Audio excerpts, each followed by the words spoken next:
I think one of the best tests to do if you only have 2 minutes to evaluate a patient in adult acquired flat foot is to do the single foot heel rise.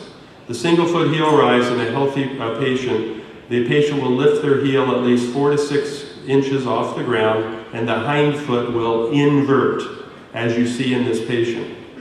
In a patient with adult acquired flat foot, as they attempt the heel rise, the heel will not rise off the ground, and instead you'll see the midfoot collapse. You'll see the rear foot plantar flex on the forefoot across the mid-tarsal joint.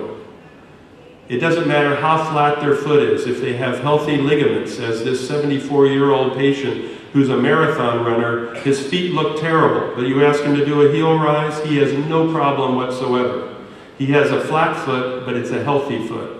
And it's a healthy foot because his ligaments are intact. And the way to test it is you have him do a heel rise. To do a heel rise, you have to have a stable midfoot. You have to have a stable mid-tarsal joint, and you have to have a spring ligament that is intact. In patients with an unlocked mid-tarsal joint, as they attempt the heel rise, the rear foot plantar flexes on the forefoot. This is a classic case of not just a ruptured PT tendon, but a ruptured spring ligament and an unlocked mid-tarsal joint. This is the first metatarsal rise test demonstrated by Biot Hinterman, where in any patient's foot, if you supinate their foot in a weight-bearing position, the first metatarsals should stay on the ground. But Hinterman observed that patients with adult acquired flat foot and ruptured ligaments, if you externally rotate their tibia, the first metatarsal rises off the ground.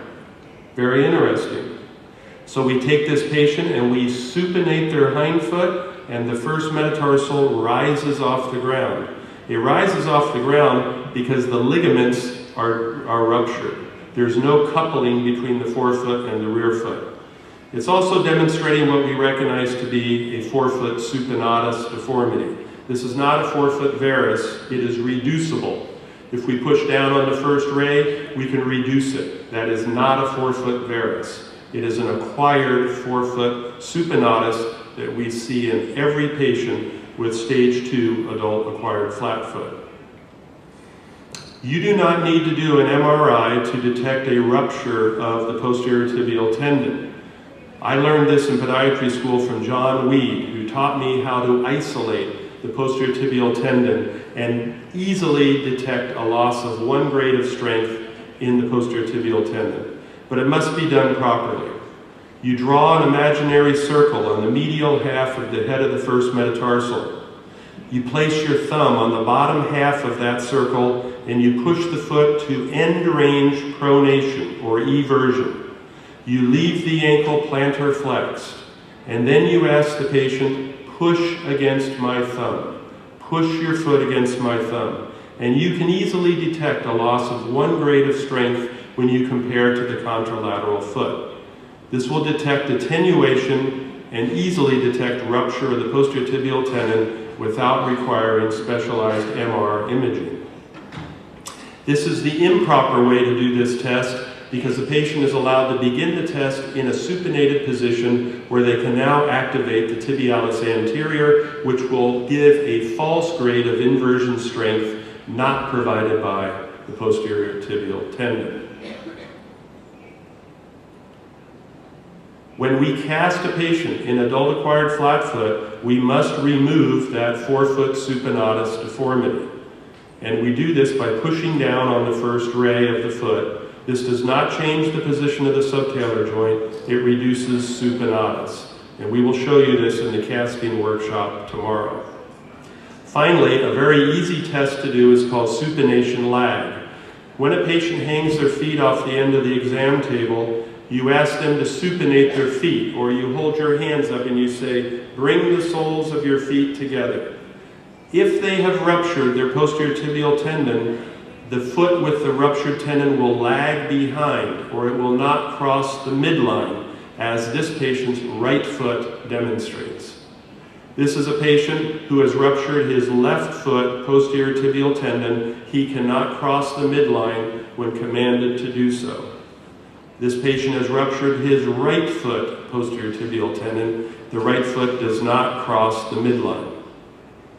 Finally, we check for contracture of the gastrocsoleus, the silver skull test, which isolates the gastrocnemius from the soleus. This is important to detect in the non-operative intervention by imparting stretching and flexibility, and it sometimes can be important from a surgical standpoint in doing a gastrocsoleus resection.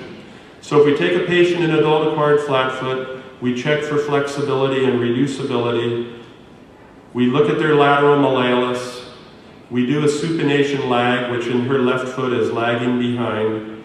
We do a first metatarsal rise. On the right foot, it's healthy. On the left foot, the first metatarsal rises off the ground. She can easily perform a single foot heel rise on her right foot, but she cannot do so on her left foot. This patient has ligamentous rupture. She will not respond to traditional foot orthotic therapy. The reason is the foot is disconnected from the leg. In order to reconnect the foot to the leg, you must do it with plastic. You must connect the tibia to the foot through a hinged ankle-foot orthosis. And I'm just going to finish with a couple videos. These are typical patients with stage 2 deformity, unilateral in almost every case.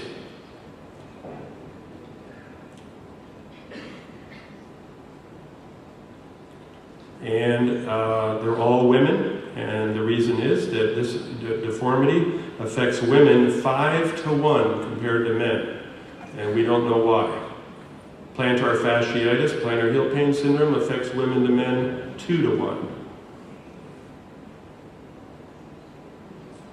And these are just some before and after. You'll notice in each case, the women are wearing athletic shoes. It's not a requirement, but it's the ideal shoe to take a brace like this because it has a deep heel cup, it has a removable footbed, and it's lightweight.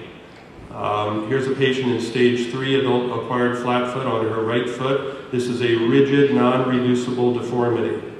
You're not going to correct this with a brace because it's fused, it's rigid. But what you can do is decompress the joint with offloading. And that's what we do with this device. It's called an arch suspender. And it is very effective in adjusting the height of the talonavicular joint with a lifting strap, and it decompresses the forces on the medial column of the foot and the medial ankle. Before and after. This patient I've shown in previous slides. I took this slide 7 years ago. She has very badly pronated, broken down feet, but only the right foot was symptomatic. This patient no longer wears a brace. She wears foot orthoses and she's been pain-free for 5 years. And that's a very typical result if you approach this functionally. This is a stage 4 adult acquired flat foot. It's a stage 4 because the ankle is involved. They've ruptured their deep deltoid ligament. The talus has dropped into severe valgus deformity, and this is a great indication for the very popular gauntlet-type braces in the United States, also known as the Arizona AFO. The gauntlet is a very rigid, restricting brace, but it's used when we have a rigid, severe end-stage deformity, as you see here. So gauntlet braces are used to address a severely arthritic ankle. They require extra depth shoes, very high volume shoes, because the braces take up a lot of room in the shoe. To make these braces available, an innovation was developed in the United States using a simple sock that's impregnated with acrylic. It's dipped in water, and it forms a beautiful three-dimensional model of the foot and leg in just a matter of minutes, making the casting process very easy to do, and we will be demonstrating this in our workshop and at our booth. Our workshop is tomorrow, Friday, October 18th at 12 noon.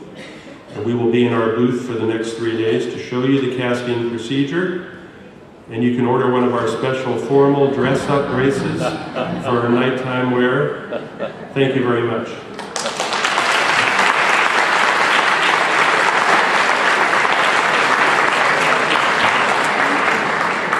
Any questions for Dr. Richie this morning?